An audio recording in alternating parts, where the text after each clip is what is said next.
Welcome back to another instalment of Following the Fellows. This week, our team received a visit from acoustic ecologists Carla and Zuzana Buřivalová from the Sound Forest Lab.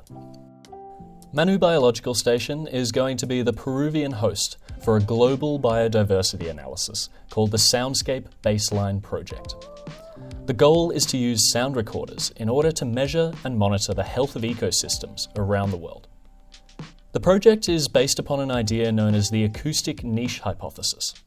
The basic assumption is that the soundscape in an environment is a limited resource.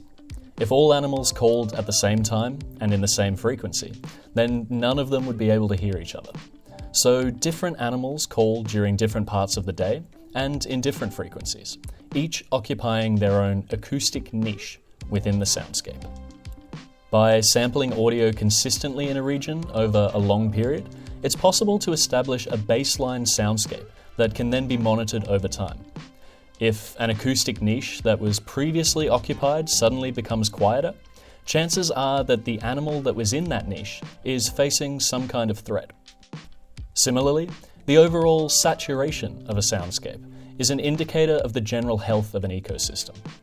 Typically, more wildlife means more noise, so healthy environments tend to be louder.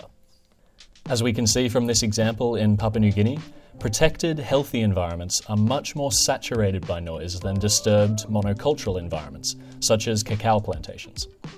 Our fellows are going to be responsible for collecting and monitoring the data for the establishment of Manu's baseline soundscape.